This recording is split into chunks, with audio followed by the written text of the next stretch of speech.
Meu nome é José Roberto Rosini, sou fundador e presidente da Rosini Indústria de Instrumentos Musicais.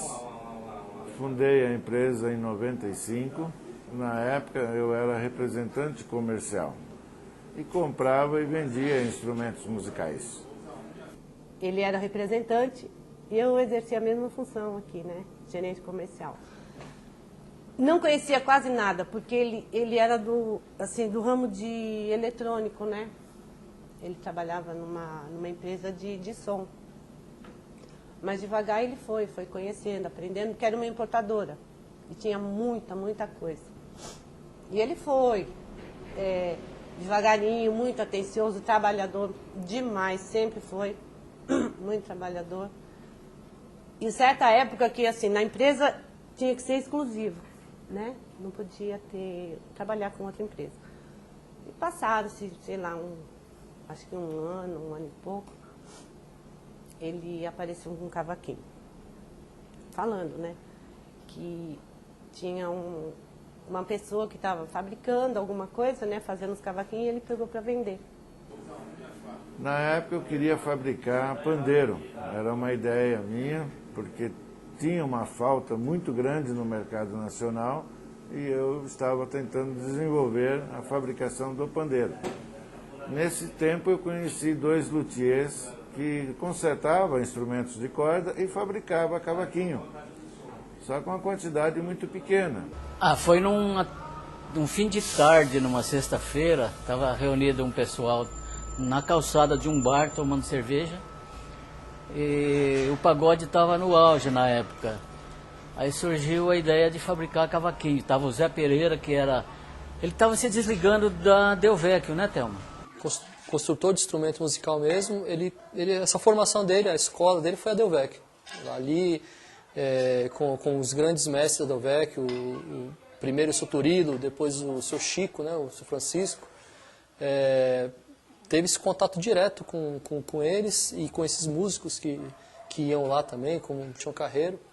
Isso tudo foi realmente uma grande escola.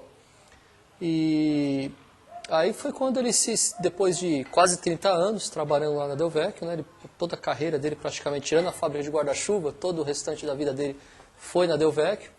Foi quando ele se aposentou relativamente jovem, e aí ele começou a trabalhar esse conhecimento dele, sim, de forma carreira solo, vamos dizer. Foi quando ele começou a fazer as primeiras violas dele, atendendo alguma encomenda que ele tinha, fazendo reformas. E aí ele conheceu no centro de São Paulo também um outro senhor também que tinha recém se aposentado também de outra empresa. E aí eles se juntou os dois e começaram a fazer isso, né? Formaram uma pequena fabriquinha, pequena luteria, fazendo, principalmente, além das reformas, construindo cavaquinhos, que era uma coisa que estava muito forte no começo dos anos 90, né? O movimento de samba era uma coisa que estava crescendo muito, e ele percebeu isso, né? E aí ele desenvolveu um cavaquinho diferente. Ele tinha esse conhecimento da Delvecchio, mas ele não tinha liberdade para, por exemplo, para fazer um braço mais fino, uma caixa que ele acreditava que teria uma ressonância melhor. Então ele desenvolveu esse cavaquinho. E ele tinha lá a sua pequena produção mensal de meia dúzia de cavaquinho, e ele já tinha praticamente um cliente certo para esses cavacos. Ficava ali no Largo do Japonês, né? E foi numa dessas entregas de cavaco que ele conheceu o Zé Roberto Rosini, que até então, na ocasião, ele era representante comercial também, né? Ele vendia instrumentos musicais, tinha uma pasta da venda de instrumentos. Eu comecei a comprar deles tudo que eles produziam e revendia. Aí procurei melhorar um pouco a qualidade deles, que era muito simples. Comprei algumas máquinas para eles poderem desenvolver mais, produzir mais. Deixei as máquinas para eles em consignado, tudo para eles crescer. E eles fabricavam uma quantidade muito pequena, faziam em torno de 4 a 6 peças por mês. Era um número muito pequeno. E aí eu propus para eles, para contratar mais gente, né, para aumentar essa produção. E tudo que eles fabricassem, eu iria comprar, não importa a quantidade. Eu bancava tudo para eles. A gente pode até dizer que a Rosine, inconscientemente, nasceu ali. Foi quando o Zé Roberto falou, poxa, o que você precisa para fazer mais? Ah, a gente precisa basicamente de mais funcionários, mais máquinas, né, mais matéria-prima, a gente precisa de um investimento. Aí o Zé Roberto, a princípio, sugeriu até uma sociedade para o meu pai, né? Só que meu pai, há 20 anos atrás, ele já se achava velho para começar um negócio novo, para ser empresário, né? Ele tinha experiência da Delvec, ele via como é que era difícil fabricar no Brasil, né? Então ele ficou com medo. E aí então ele ofereceu o suporte para o Zé Roberto. Falou, não, sociedade eu não quero, mas eu posso entrar com você, eu te ajudo a fazer o instrumento. Eu vou entrar, a princípio, como o Zé Roberto sugeriu, então você vai ser meu diretor de produção, então. Aí eles não quiseram fazer, porque já estava com uma certa idade, eram 2 senhores aposentados, um que veio, que trabalhou mais de 30 anos na Delvec, e o outro que trabalhou muitos anos na Janine.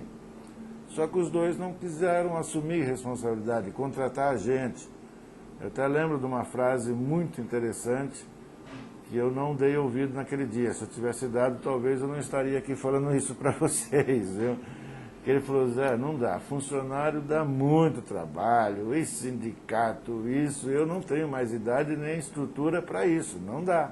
Não tinha nenhuma pretensão de ninguém. Eu tenho certeza que o Zé Roberto, o Zé Pereira, não imaginava que naquele dia fosse surgir a ideia de montar uma indústria.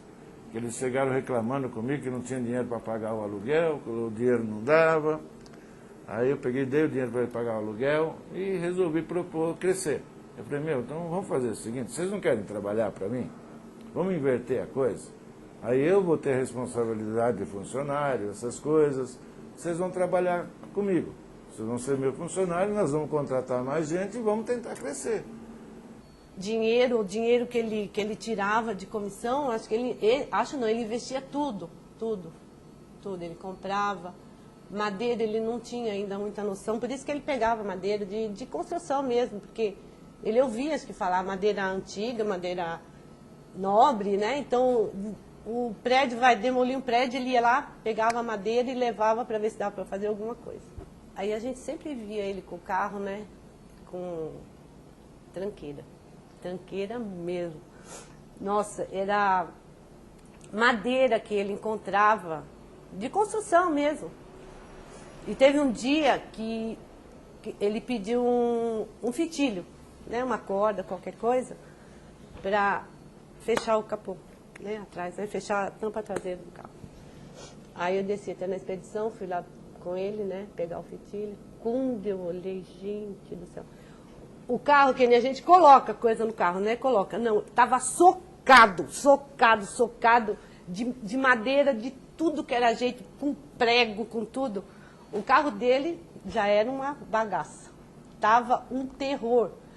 A tábua estava tudo encaixada assim, na frente, assim, nos bancos, no meio. Eu não sei como que ele conseguia dirigir, socadinho assim, ó. Tudo ele amarrou com fitilho, foi embora. Aí isso tá bom, aceitamos. Não vamos trabalhar, então vamos embora. Aí vamos ver, para quem nós vamos contratar um caixeiro, né? Que tem uma pessoa só para fazer a caixa do velão. Aí eles lembraram de um tal de Renato, que tinha se aposentado e estava meio desempregado, estava consertando sapatos, ele montou uma sapataria na casa dele. Falei, vamos atrás dessa pessoa? Vamos embora. Aí entramos no carro e fomos atrás dessa pessoa. Não sabia muito o endereço, sabia o bairro. Aí começamos a perguntar, até que achamos essa pessoa. Aí conversamos, explicamos para ele, ofereci o mesmo salário para ele e ele aceitou. Aí acabou vindo já em seguida dentro da empresa trabalhar. O espaço físico que eu tinha na época era de 30 metros quadrados, era muito pequeno. Eu não tinha como fazer a pintura ali dentro. E foi aí que eles começou a engatinhar a Rosine. Todo o conhecimento técnico do meu pai com o conhecimento comercial do Zé Roberto Rosine. Então eu falei, e agora? Como nós vamos fazer para pintar isso? Quando eu ia pintar o instrumento, as outras pessoas tinham que sair, porque não dava. O cheiro era muito forte, não tinha. Aí eles lembraram de uma pessoa que trabalhou na Delvec de pintor, que estava em casa trabalhando, pintando carro. Eu acho que ele talvez poderia pintar madeira também. Aí fomos atrás dessa pessoa. explicamos a situação para ele. Não dá para mim sair de casa, que eu tenho meus bicos, eu faço os negócios de geladeira, faço alguns pintura de carro. Tá, mas se eu trouxer o instrumento aqui para vocês pintam? Não, aí tudo bem, aí não tem problema. Tá, então vamos fazer o seguinte, então toda segunda-feira eu estou aqui, eu trago X peças, e na outra segunda eu trago mais e levo, pronto. Dá para você preparar em 5 dias, 6 dias úteis essas peças? Não dá. Numa semana eu te deixo prontinho, polido, prontinho, só para montar. Eu falei, tá bom. Aí começamos a fazer isso. Eu lembro muito bem, a primeira semana eu levei 4 peças para ele. Coisa que antigamente a produção era 4 por mês. Eu já levei 4. Aí na outra segunda-feira eu levei 5. Aí peguei aqueles 4 e deixei 5. E assim foi durante uns 2 meses, se eu não me engano. Não foi muito. Aí pegou um volume muito grande que quase não cabia no carro. Eu já estava com uma produção muito boa semanal. E o espaço que eu estava era pequeno. Em 4 meses eu saí daquele de 30 metros e fui para um galpão maior de 2 andares de 300 metros quadrados. Praticamente em 1 ano eu estava nesse espaço de 300 metros, já estava pequeno. Na época desocupou um outro andar, que era um predinho de 4 andares. Eu acabei pegando de baixo, que era uma academia, pegamos os 3. Em 1 ano e meio eu já estava ocupando todo o prédio de 4 andares. Era um prédio velho, mas a escadaria toda quebrada, um prédio velho, mal conservado. Tanto que saiu rápido de lá, né, Thelma? Assim que pôde, saiu, né? E veio para cá. Então foi um crescimento muito rápido, grande. Em 2 anos e meio, aquele espaço que eu tinha já não dava mais, estava muito pequeno, que eu já estava com 600 metros quadrados. Aí eu precisava mudar, aonde eu achei esse local que eu estou até hoje. Eu vim aqui, é um galpão de 1.200 metros quadrados, praticamente o dobro. O terreno aqui é bem grande, 2.100 metros quadrados, então dava até para expandir. Só que eu fiquei pensando, e vendo, e estudando. O aluguel era quase 10 vezes mais caro do que onde eu estava pagando. Mas se eu quero crescer, eu tenho que partir para um lugar maior. Aí acabei alugando aqui. Eu lembro até hoje muito bem, quando nós fizemos a pintura, a faxina, que era uma mecânica, então a sujeira era grande. A gente acabou de limpar, deixou tudo limpinho. Aí o pessoal foi embora e eu fiquei dentro da empresa, sozinho. Aí comecei a olhar o tamanho que era aquilo e o tamanho que eu estava. Eu falei, como que eu vou encher isso daqui, meu Deus do céu?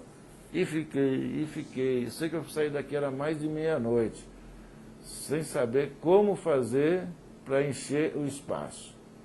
Aí no final de semana seguinte, eu arrumei os caminhões, começamos a mudar. Fizemos o mapeamento da fábrica, o cronograma dela, para poder funcionar direitinho. Como eu estava num prédio de 4 andares, então você tinha que fazer um instrumento, aí subia para fazer uma outra coisa, depois descia, e isso atrapalhava. Então, como eu estava agora no chão, térreo, eu tinha que fazer um cronograma para que a peça não voltasse para trás, para não perder tempo. A parte de produção tem sempre uma sequência, como nessa desde a marcenaria, que é a parte onde recebe a madeira e vai seguindo. Antigamente tinha uma pintura pequenininha que ficava num galpãozinho ao lado, agora a gente colocou uma pintura bem maior. Então sai da marcenaria as peças, passa por uma montagem de caixa, passa pelo bordo, passa pelo braço, tampo, até chegar na parte do acabamento, a pintura e acabamento. Então tem uma lógica de sequência para o instrumento seguir dentro da empresa, todos os carrinhos conseguirem passar com os instrumentos. Cada um tem um tempo de produção até chegar no final.